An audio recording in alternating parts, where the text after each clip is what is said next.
Eso está muy bien, mejorar la productividad, pero la parte negativa de eso es que lo hemos hecho de una manera que es bastante costosa desde el punto de vista social y también desde el punto de vista del consumo y la distribución, que es que lo hemos hecho básicamente teniendo una gente cada vez menos que trabaja y que es productiva y teniendo mucha gente que no trabaja y está en el paro y no genera rentas. Esto genera, esta mejora de productividad en gran medida ha venido a costa de incremento de desempleo. Y esto obviamente para patrones de consumo tiene importancia porque la desigualdad en nuestra sociedad se está incrementando.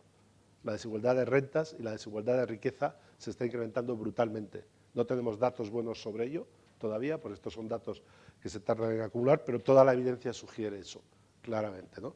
Parte de este ajuste tiene que venir por mayor presión fiscal.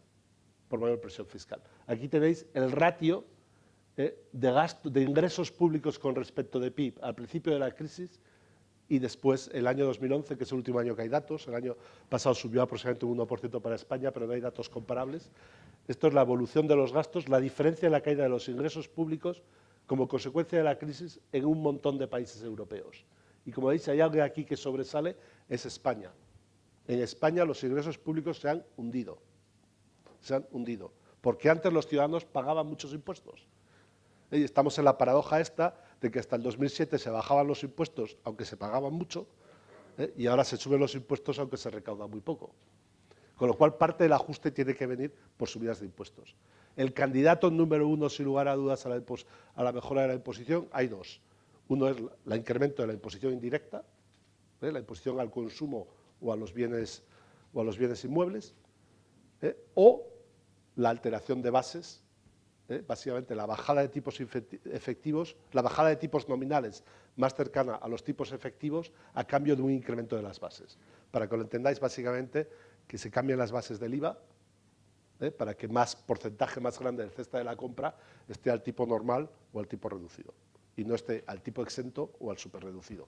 Porque ahora tenemos, la mayoría de la gente, le preguntamos a los ciudadanos cuánto cree que paga de IVA, y el ciudadano te dirá el 21%.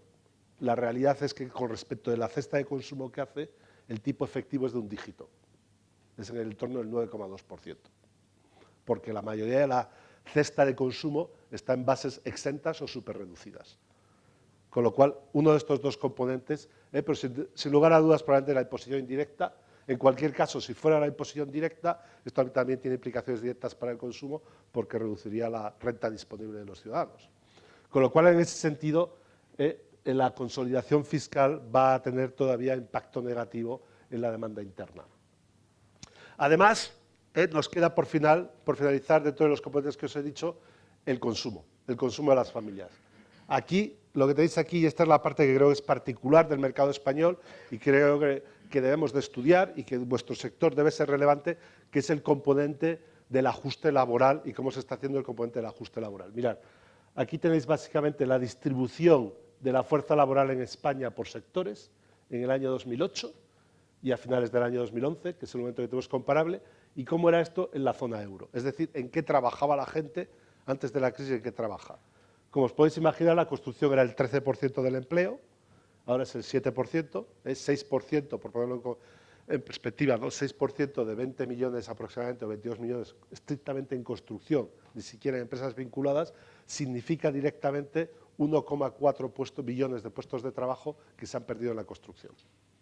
O sea, 1,4 millones de trabajadores que se han ido de la construcción y que van a tener que hacer otras cosas, que no van a volver a la construcción, con el coste que tiene ese, obviamente, pues de reciclarles, de movilidad por su parte, de movilidad social para darles la formación, de flexibilidad para que puedan irse a otros sectores, pero más importante para vosotros, gente que durante mucho tiempo no va a tener una fuente estable de ingresos. Un drama social, pero también un drama de consumo. Esto es peculiar de España. Hay otros países donde el ajuste se ha hecho más, de nuevo, en salarios o en rentas por consumidor, con menor impacto de desigualdad. Nosotros estamos ahora en una sociedad que, con respecto de hace 4 años y probablemente durante bastante tiempo, tenga más probabilidad de que sea una sociedad bimodal, donde hay un conjunto de personas que más o menos mantienen nivel de compra o que incluso mejoran su nivel de compra, y hay un conjunto de la sociedad que cada vez tiene menos capacidad de renta. Cada vez tiene menos capacidad de renta y que está viviendo, pues, de economía sumergida, de rentas inseguras, de rentas de subsistencia o de apoyos sociales de otro tipo. Al IES por contar con ACNUR también este año para la organización de estos encuentros de distribución que ahora de alguna forma van a introducir y vamos a intentar ya, vamos a tener por lo tanto la oportunidad a lo largo de este programa de hablar y participar en más momentos y nada. El coordinador de este estudio, de este encuentro, aprovecho para agradecer a ECOC pues, su ayuda. Buenísima introducción de qué es esto, pues esto nace de la zona pensar en el siguiente. Y este año la verdad es que sales a la calle y puedes mirar cosas pues, que suelen ser parecidas todos los días.